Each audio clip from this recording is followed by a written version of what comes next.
today I'm chatting with my friend Annie Fain Barralon. Annie Fain lives just down the road from me, and for the last 10 or 15 years, really in one way her whole life, but especially the last 10 years, she's played an integral role in the music scene, traditional Appalachian music scene, in the area of Appalachia that I live in, here in Brasstown, in the Cherokee County area of western North Carolina. Prior to that, her mother and father, they continue to play a role, but they really played a role in that. So in the music scene of western North Carolina. So today we're going to talk to Annie Fain about traditional music in Appalachia. So what I want to start with is, could you share with us what's your first memory of music, of traditional Appalachian music? Well, it's mixed with a feeling, like that deep down feeling that has always been there, and I don't really know what it would be like without it. And of course, my parents play, and when you play tunes, you're always looking for friends to play with, and they lived in different places, and we're settling back down here in Murphy. My grandmother's from Murphy, so we're sixth generation Murphy family through the Fains. And they had always had friends over to play tunes. And so either my brother and sister and I, were at that friend's house trying to sleep on a pile of coats in the corner while they played tunes, or they were at our house, or we had a pallet on the floor under the piano at the folk school, at the John C. Campbell Folk School, when they were playing for contra and square dances or for concerts. And so I have a lot of memories of sleeping near the music. Yeah. That's wonderful. I have some of the same memories. Falling asleep on somebody holding me, like to the sound of those, the mandolins and the guitars, the fiddles, the high lonesome tenors in my case. Yes. Yeah, wonderful memories. And it's a sign. It was like something I associated with deep comfort and a safe place. Yes. Yeah. Yeah, exactly. So when we talk about traditional Appalachian music, so for someone who has no clue what that is, to you, of course, it can mean different things to different people. I understand that, but to you, when you hear that traditional Appalachian music, what comes to mind? What type of music or songs or whatever instruments comes to mind? Well, I think it's a really great question, because people hear bluegrass and think that's what old time music is, that's what Appalachian music is, but bluegrass is relatively young, more like from the 40s, and is cousins with old time and overlap, and there's a lot of repertoire in old time and in bluegrass. You'll find Old Joe Clark and tunes like that, and so I think of old time as just pre-bluegrass basically, but post traveling to the New World. So it is a music of the New World that happened from people sharing tunes and instruments and things when they came to America. And so the banjo came in its original form from Africa. The fiddle was all over. The guitar, maybe some would say from Spain. I don't know every single detail of history of it, but basically people came to the New World and they brought their instruments and they brought their songs and they would trade with each other. So either that was their neighbor, or they were at they're called turnpikes, where in the older days you would be raising your hogs or your turkeys, and then you take them on the Unicoi Turnpike or the Buncombe County Turnpike, and you'd be traveling for miles with your animals to take them to market. And others were too. And so there was lots of exchange of information in those moments, and people were not as isolated as they like to say in Appalachia. People were moving around, and so that meant their instruments were too. So and interestingly, you talk about the turnpike, we have part of that in Brasstown. So that's a great thing to think about, is the music that was being made there in those days, and then today the music you and your family, my family, others of course in this same area still playing some of those tunes. Some of them would be the same. That's right. Not all of them, but some of them. That's very, very interesting, but very exciting. So when you think about traditional Appalachian music, how does it make you feel? You kind of already spoke about that a little bit, but if you could maybe dig a little deeper, some of those same feelings like I have of home and family and all that, but Yeah. Yeah.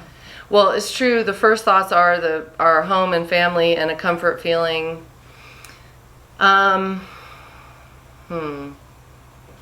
Well, I like all kinds of music, all kinds of world music and some modern music and everything. And it all feels good when you find music you like to listen to.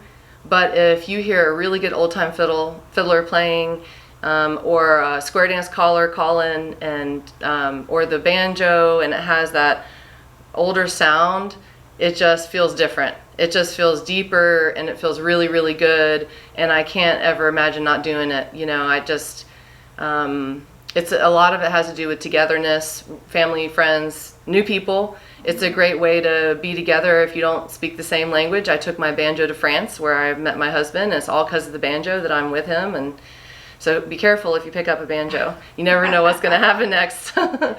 And brought him back to Appalachia with me. So, you know, it means a lot to me. It's a lifestyle. It's not about getting famous or, you know, hitting the road or anything, which are all great things to do. It's just for me. I just, that's what we do in our family. We play tunes, and we'll eat on a Sunday and play tunes before or after, and it's really fun. And even our Frenchman of Brasstown joins in with us and plays. So yeah, and that's wonderful. It's kind of the gift of music. Yeah. Yeah. Sure. So when you think about, and I think about, like I said, people that watch my channel are familiar with my family's music and how I kind of grew up in a musical family. Well, here you are just down the road doing the same. Shows our community has a lot of music in it. But when you think about kind of the history of our community where you and I live, are there stories about music that come to mind, like in the community of music here? Yes, there are. I mean, there are a lot. I don't know where to even start in a way. Well, a couple things. One was, this was, you know, in the 80s for me, when I was younger. On Sundays, my parents would go driving, which as a kid was just kind of boring. You're just staring out the window. We would want to know, where are we going and how long were we going to be there, and that kind of thing. They didn't have the answer to that, because the idea was to drive and go visiting. So we went to visit Horace Stockett, right down the road down here. Or Hobby Whitener. He was a old-time banjo player in Marble, North Carolina, just down the road. And so in moments like that, I realize now I was hanging out with some really cool people, but I was a little kid and I just didn't understand that. And these were people that were heritage musicians. The other that comes to mind is, well, one is the Old Folks Party at the John C. Campbell Folk School, which was meant for celebrating our older citizens of Brasstown. And some of them were great musicians or flat-footers. They'd have like a step they'd jump up and dance a little bit. Also here at the Martins Creek Community Center, if anyone was having hard times or got sick with cancer, they would have fundraisers, and people would bring instruments to play on the stage, and also dance. Sometimes I remember people jumping up and dancing. A lot of times it was the older folks, and they had their one or two favorite steps, and we were always watching. And then sell hot dogs and everything to raise money to help out somebody around here. And all that really rubbed off on me. And the last I was going to say is Fall Festival at the John C. Campbell Folk School. It's been going over 40 years. And the idea is that it's not a festival for famous acts. It is for our local performers. And so the performance slots are like 40 minutes, and it just rotates through, and there are 2 stages. But in the 80s, it was a smaller stage. There was 1 stage, and you had the rotating crew of the greatest of musicians of a 100-mile radius. And that was really, really, really special. One was Betty Smith, who taught for years at the folk school. She's a mountain dulcimer player and a ballad singer. She would sing "Oh Me Wise" and some of those old ballads that were things that happened in North Carolina. She was also related to Mary Jane Gentry, who was from Madison County. And, you know, word on the street is that when Cecil Sharp came to Song Collect upon the invitation of Olive Dame Campbell, that he hung out with Mary Jane Gentry, and he got the most from one person, most ballads collected from one person, from her. And so Betty was connected to her, wrote a book about her, and sang a lot of those exact same songs.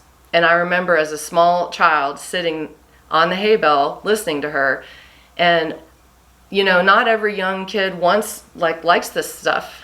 Wow. I don't know why I liked it. I just love it. I can't stand it. I just love it. I never doubted it.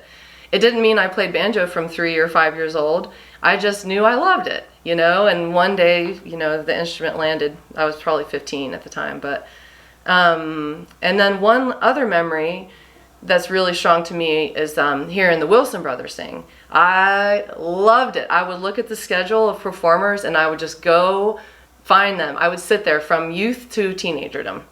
And that was your dad. Yes. And your uncle. Yes. And they had that close brother harmony. They were really respected in the area and beyond at their time. They loved what they did, and it was so much about singing. And their singing's like this, and when you're just listening to them, and then it's mostly guitars, you know, with some bass and mandolin, so that means there's not a fiddle that's like distracting from those songs, and I just really love that. And actually, Ray, your uncle, was my bus driver at Marsh Creek School. His wife was assistant for my first grade class, and he had all kinds of philosophies he'd share on the bus, you know, and he'd drive really fast over that one little bridge so we could float in the back, you know. I'm sure he got in trouble for some of that, but he just wanted us to have fun, and just, I love how they sang, yeah. So staying on that same theme of the John C. Campbell Folk School, because it has played such a huge role in your life, musical and other, and myself and my children, and like you said, Dad and Ray's, the folk school were so good to them. There's a great story that you have, I've heard you tell before, I hope you'll share it with us, about a man who also was connected to the folk school way back in the day, John Jacob Niles, and the story of the song. There's a song and how it led you on, kind of made a full circle, how you started with him, finding out about this song, and then how it brought you right back to Brasstown, right yes. back to Daddy, right back to one of the Wilson brothers. Yes. So, well, there's two things that happened. One was I was going through the songbook at the folk school. There's a red songbook. It's the third printing, so it's been through different editions. The idea of a folk school, even in Scandinavia, which is where the folk school philosophy comes from, is that there's a lot of singing and dancing and togetherness. It's about togetherness. And so the songbook was a way to pass it out to people to sit and sing together. They're all different songs in there.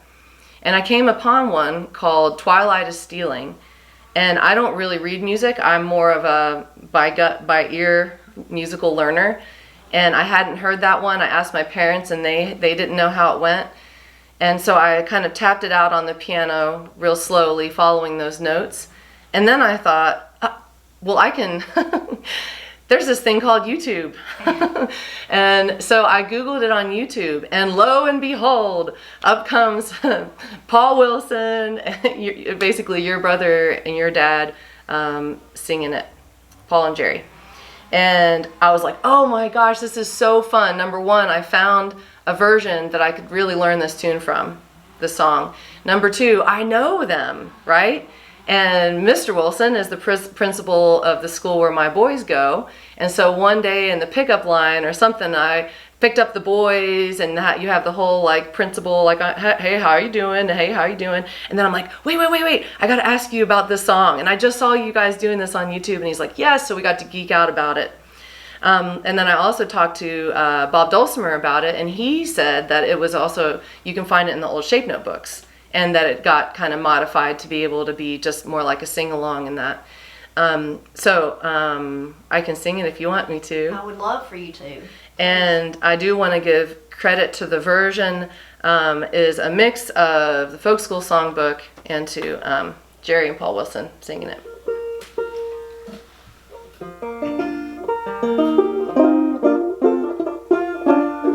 You always got to test a banjo. If you sneeze, it goes out of tune. I didn't sneeze, but I, moved a little bit.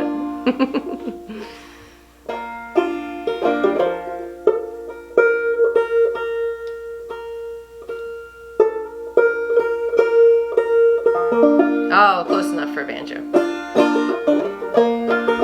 Twilight is stealing over the sea. Shadows are falling dark on the lea. Born on the night winds, voices of yore come from that far off shore. Far away beyond the starless skies, there's a love like never, never dies. Gleameth the mansion filled with delight, sweet happy home so bright. Voices of loved ones, songs from the past, still linger round me while life shall last. Lonely I wander, sadly I roam, seeking that far off home. Far away beyond the starless skies, there's a love like never, never dies. Gleameth the mansion filled with delight, sweet happy home so bright.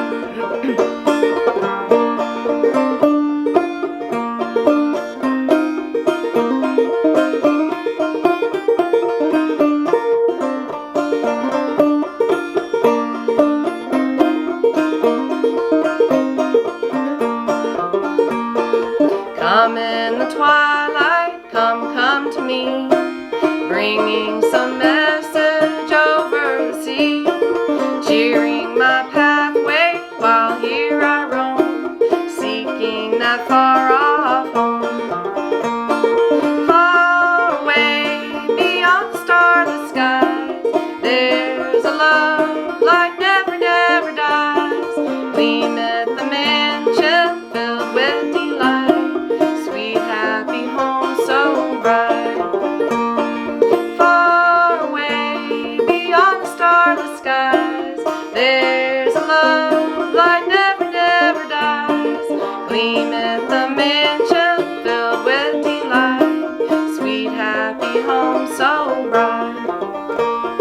Sweet happy home so bright. Beautiful, beautiful in so many different ways. Thank you, thank you so much. Touches Just my heart. for you, Tipper, just for you. Touches my heart, especially the story behind it of you finding Pap and Paul singing it. It's wonderful to think about the day they recorded it. I was probably there. Maybe I was playing the bass. Did you hear a bass? If you did, I was never on camera. But anyway, Yeah. But then who knew that it was going to lead to this series of Yes. to you finding it to now today, 2021, me and you sitting here talking about it and you singing it. It's fantastic. Yeah, really great. So there was one other story about John Jacob Niles you were going to tell us that was interesting. I think it's interesting to mention him because it's an example of how, you know, Appalachia influenced the larger folk revival movement and music that people were hearing, you know, in the north and, you know, across the pond and everything that, you know, became Peter, Paul and Mary and Woody Guthrie and, you know, that we're starting to hear these songs. Not Woody Guthrie, Bob Dylan, people like that. And this story starts with Olive Dame Campbell, one of the founders of the John C. Campbell Folk School. There are many stories about her we can talk about one day. But she was friends with a woman named Doris Ullman, who was a photographer. And she was a known photographer. She would photograph portraits of, you know, of presidents, of sitting presidents through her time. And for various reasons, she, you know, was traveling. She fell in love with this area. She fell in love with the John C. Campbell Folk School, and she would come and visit. And she also made beautiful photographs of people in Brasstown, weaving or wood carving or with a dulcimer, mountain dulcimer, things like that.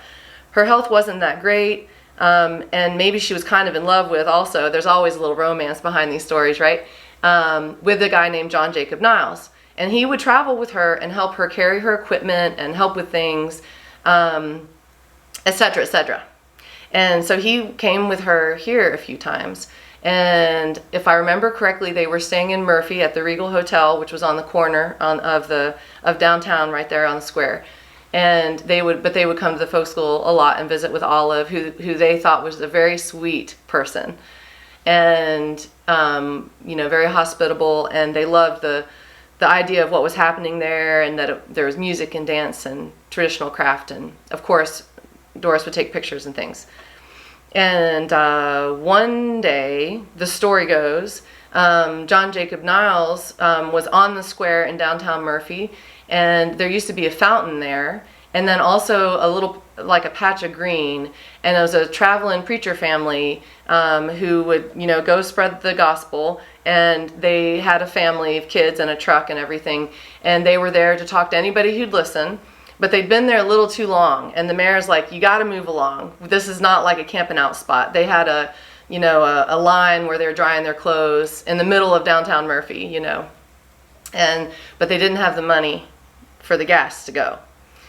And they were like, okay, and they put the little girl was standing on the back of the truck or on a platform singing a song and singing songs and maybe passing the hat. I don't know how the details went.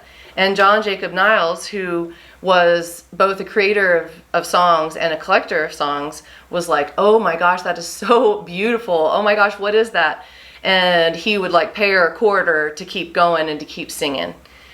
And he kind of snatched with his memory as best as he could some of the line that was there. And then he added some of his own stuff to it. And that song is now very famous around the world. And it's I Wonder As I Wander. I wonder as I wander out under the sky. It's that song. He put it together. They traveled on, came back to the folk school, and story is the first place he sang that song ever was in the community room at the Keith House at the folk school in Brasstown, North Carolina. And it's just a cool thing to think about. And John Jacob Niles also collected some in Texana on the edge of Murphy. There's a song called Hangman that he got from a woman there. And you can YouTube it, and you can find all kinds of people singing that song Hangman, including, like Peter, Paul, and Mary. All those bands that got so famous were pulling from people like John Jacob Niles or, even Mississippi John Hurd or all of that. On one hand, you could say, that's so cool, they're respecting that, which is true, the music from here. On another thing that could be said is, oh, well, they were just kind of mining. It's another kind of mining. They were getting these songs and taking them and then going up north and printing them in songbooks and taking credit. So there's both sides are kind of there, and both sides are real. But the point is that everyone was influencing each other, and it's all more connected than we think. So we've both kind of talked about our lives and how our lives were influenced by music, or I've talked about it in other videos, but we've kind of alluded to it in this, and you've certainly talked about it. And of course, the history of John Jacob Niles and the folk school, the role that it's played in our community. So do you think it's important to pass these things on, and maybe why is it important? I know you can talk about, here in our area, we have the Junior Appalachian Musicians, a little program, and you're part of the JAM program. And then I know you pass songs on to your children. So why do you think that's important? Well, I mean, one way to think about it is I know that when it got rubbed off on me, I'm very thankful for it. So that was a good thing. So then I think, well, that was good for me in my life. So surely it's good for me to do the same with my own children. And maybe it'll give them that nice, sweet feeling too. And then, of course, we can't really force it on them because then they'll resist it. So one idea, the way my parents say, is that they just left instruments laying around. And they also were playing music around us all the time. And a lot of the places we were people just playing tunes, even down to a benefit to raise money for somebody. So it's like a way, if it's around kids, they are absorbing it as a sponge. And then either they become an appreciator, but they don't want to play it, which is fine, but they just associate it with nice memories of their childhood. And they hopefully are proud of it, proud it's there. Or they will completely reject it, which most of the time I don't feel like that really happens. But some of them will pick it up. Some of them will really want to play. I've noticed a sweet spot in the JAM program, and also in my life and with my brother and sister. We weren't 3-year-old virtuosos, it was around us. And then when we were teenagers, we were just like, I really, really, really want to do this. And luckily we had parents that helped us get a hold of instruments and stuff like that. For the jam program, it's so cool because people donate instruments. We find them wherever we can, and we hand them an instrument, because that's a big barrier, you know, from money point of view, to have a playable, nice enough instrument to play. And so for our town, it's for high school age students. Other jam programs are for all different ages. It's a very amazing program, and any of you watching out there that might have a child that would be interested in that, you can look it up in your area. But it's within the Appalachian region. And it's spread. It was a really cool idea that spread. And it's usually grant funded, you know, nonprofit, all that stuff. And it is so fun to see them fall in love with it, and also have their peers to play with, so they don't feel like the weird one, you know.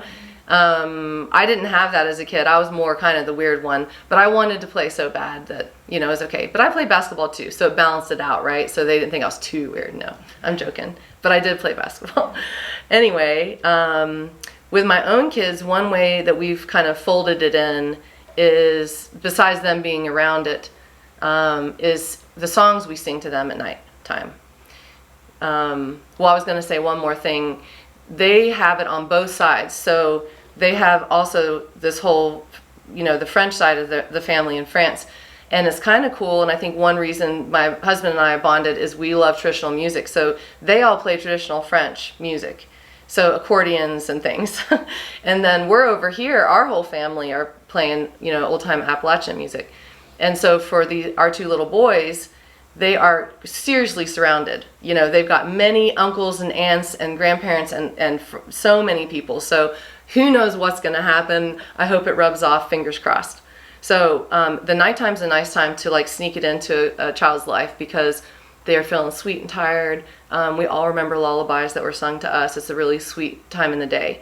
And so that's also a time I would use to try to practice some new songs. And there's another one that I found in the folk school songbook, and I was kind of singing it and working on it, and I was like, this feels really familiar. And I asked my mom, and she's like, well, yes, because I sing that song. But it had been years, you know. And so I have changed it a little because of my little, that's the right you have as oral, passing it orally, you know. I changed it a teeny bit. But that's kind of fun that familiar feeling was there for a reason. And so I started working on it and then singing it for my boys, and now they ask for it all the time. And it's just called the Bird Song. And I know it exists in other places in our region, but it's not one I've heard a lot. It's not like Barbary Allen or something like that. So we can do that one. Yeah, please. It's about love. It's like the metaphor of love. And I don't think the boys really realize that yet. They think it's about birds, which it is. All right, let's see if I remember it. Let's see. Hey, said the blackbird sitting on a chair, I once courted a maiden fair. She proved fickle and turned her back. Ever since then I've been dressed in black. Hey, said the little leather-winged bat, I'll tell you the reason that I fly in the night is because I lost my heart's delight. Hey, said the pretty little morning dove, I'll tell you how to gain her love. Court her night and court her day, never give her a chance to say your name. Hey, said the blue jay as she flew, if I were a young man I'd have two. One proof fickle and chance to go, I'd have another string in my bow. Hey, said the swallow sitting in the barn, I think courting it does no harm. Pick up my wings and keep my back straight, hope every handsome boy gets him a maid.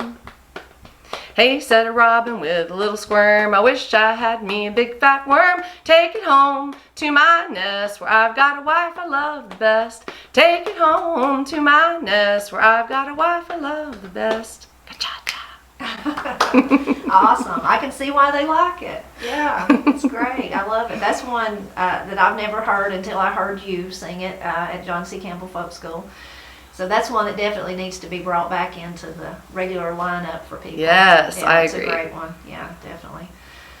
So in addition to you being this wonderful musician and carrier, culture bearer, kind of carrier on of the wonderful traditional music, you're very creative in other ways. People's probably already wondering, where are they at? Where are they sitting? Well, yes. Well, we're in Annie Fain's studio. So Annie Fain is also a very talented artist. So I'm going to let you talk about it. Also, she has an amazing podcast.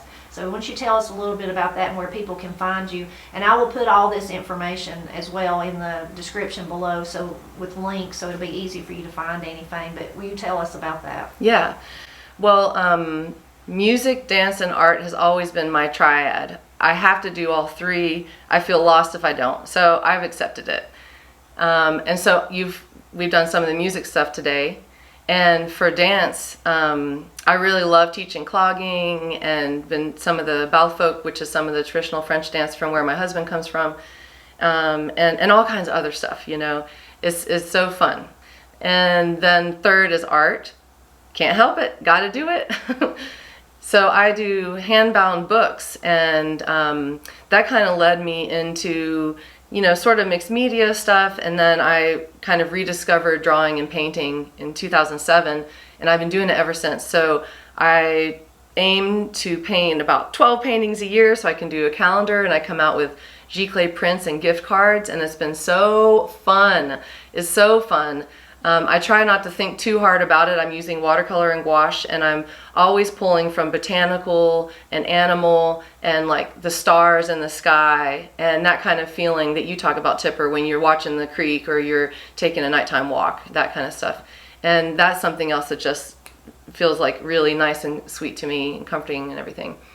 Then the podcast is a surprise to me. It's a new project. It's called Fain House Radio. My little business is called Fain House. Fain House was the name of my grandparents' house. It actually burned. It was in Murphy, over 150 years old, or maybe it was 130 when it burned. But so it's kind of in honor of the family house. And also my name is Annie Fain. Fain's my first name, so I thought it's like the House of Fain. I'm my own house, and I offer this triad of things. And so Fain House Radio is interviewing people who are successfully creating and making and doing in the middle of things, even when it's hard. Even though life has bills and responsibilities and children and full-time jobs, that we should never give up on painting and gardening and cooking and enjoying colors and all the little things that just really make us feel good. And it doesn't need to be about money. It's just about making like a little rich life for yourself. So I will put all those links down below, and please, you should check them out. The podcast is wonderful. It's wonderful, interesting to listen to. There's even an episode with me in it. Yes, I love that. But there's other episodes that are all great. I've listened to them. It's fantastic. And Annie Fain's artwork is just amazing. I'll put the link so that you can see some of it. But it's talented, it's painting, I mean, you know, it's all that, but there's something in it that so speaks to me, and I think that what you said really is why, because that's what you're drawing from, is those things in nature that I love, the creek and the leaves and the changing season and the stars at night and the butterflies and the garden and all those kind of things. It really speaks to me, whether it's one of your greeting cards or if it's a full painting. But anyway, it's really amazing work, so I hope that you all will check that out. So before we close, before we leave, I want to ask you one more question, Annie Fain.